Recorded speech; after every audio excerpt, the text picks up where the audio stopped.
visiška, kaip angliškai ar lietuviškai, team building arba komandos toks statymas, pasicementavimas laisvalaikiu, o per laisvą dieną tai priėmėm tokį pasiūlymą sudalyvauti bendruomenės turnyre ir padaryti žmonėm šventę ir pramogą ir patys kartu pabūti tokioj mažiau formalioj aplinkoj žaidžiant futbolą. Idėja tai yra labai paprasta. Šiais metais įsisteigė Šekių futbolo mėgėjų lyga. Pasiūliau organizatoriams padaryti tokį baigiamąjį turnyrą. Ir įsteigiau taurę.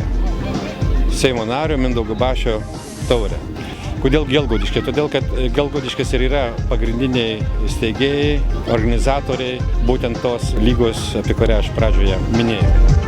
Gelgaudiškių klubas pakankamai ilgai jau gyvuoja, nes iš kartų čia nuo senesnių mes tokią tasą darom ir panašiai.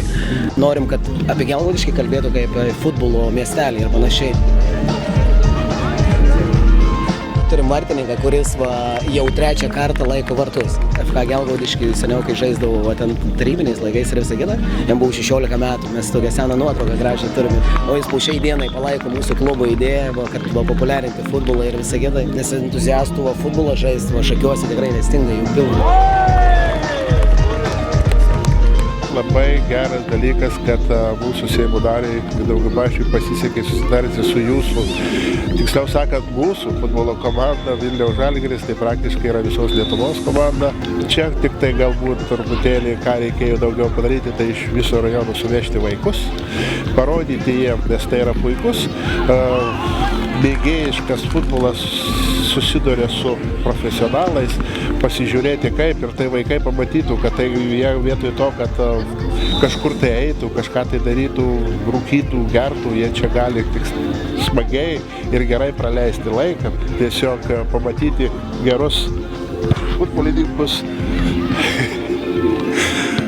Tai va, dabar būtų geras akcentas, jeigu būčiau pataikęs į kamuolį, tada būtų labai tikę. Džiaugiuosi labai, kad Vilniaus Žalgiris šią tokią socialinę akciją palaiko. Žaidžia kartu su mėgėjais. Mėgėjai mes matom, kaip stengiasi, kaip nori įmušti tą įvirtį, vis nesiseka. Tai yra labai džiaugiuosi, kad taip pavyko visus suburti. Kas norėjo, tas galėjo žengti į aikštę, tai tiek treneriai, tiek žaidėjai visi kartu padarėm vieną komandą ir savo sėkmingai rungtyniaujam. Mano svajonė išeiti su Šedberu ir kartu būti ar vienoje komandoje, ar žaisti prieš jį, jau čia gal ne taip svarbu, bet svarbu, kad sužaisti būtent su tokio lygio futbolininkais. Tai aš tikrai labai dėkingas Žalgirio vadoviai, kurios dėka turbūt ir sutiko Žalgiris čia atvažiuoti visą Žalgirio komandą. Jos tiesiog paklausiau, kaip, jeigu aš kviesčiau, ar būtų galimybė pamatyti čia Vilniaus Žalgiriečius. Ir jinai pasakė, kodėl ne. Nesureikšminčiau varžovų stiprumo ir silpnumo, tiesiog džiaugu, kad organizuojamas yra tokios šventės, puoselėjamas sportas, kultūra, šiuo atžvilgiu futbolo šventė padaryta, labai daug jaunimo, labai daug žmonių, kurie tikrai mėgsta ir noriai sportuoja. Visi buvo labai vieningi, visi buvo labai draugiški ir tokia atvirojo tikrai draugiška atmosfera, tai yra pagrindinis dalykas.